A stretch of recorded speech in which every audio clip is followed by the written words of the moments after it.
Hello and welcome back friends. आज से हम स्टार्ट कर रहे हैं एक नया head of income known as house property. इसके बारे में जानेंगे, इसके बेसिक्स और डिटेल्स में।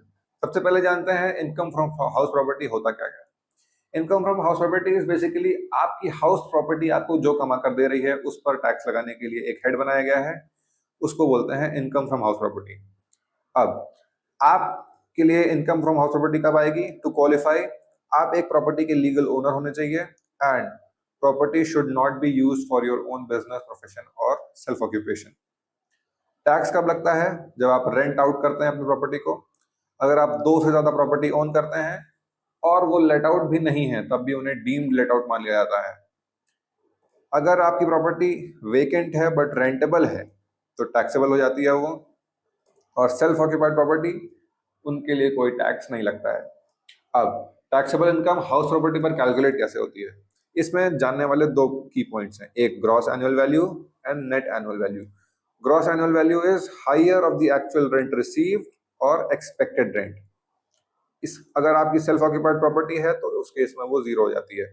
नेट एनुअल वैल्यू होती है जीएवी माइनस म्युनिसिपल टैक्सेस, यानी कि एज ओनर अगर आप कोई म्युनिसिपल टैक्सेस पे कर रहे हैं तो वो माइनस कर दिया जाएगा फ्रॉम द जीएवी, फिर आप आ जाएंगे एनएवी पे।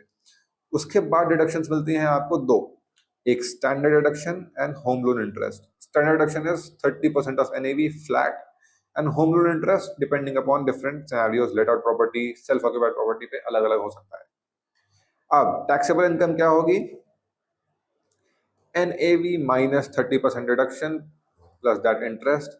इसके बाद जो अमाउंट बचेगा that would be your income from house property. Property types क्या क्या हैं?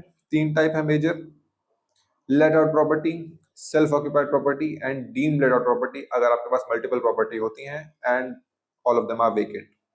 टिप्स की अगर बात करें about house property, full home loan interest claim करना है if the property is rented, उसमें आपकी कोई लिमिट नहीं होती है, और अगर वो सेल्फ ऑक्यूपाइड है तो लिमिट होती है 2 लाख तक की।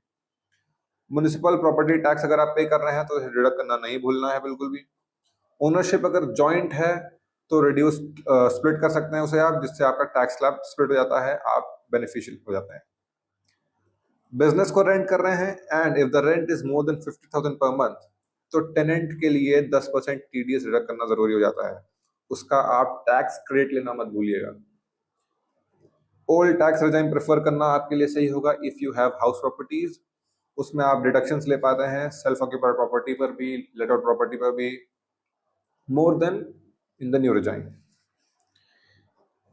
एचयूएफ फॉर्म करें या ट्रस्ट फॉर्म करें एडवांस प्लानिंग के तौर पे, जिसमें आप रेंटल इनकम को टैक्स कर सकते हैं under a separate plan with tax advantages if structured accurately.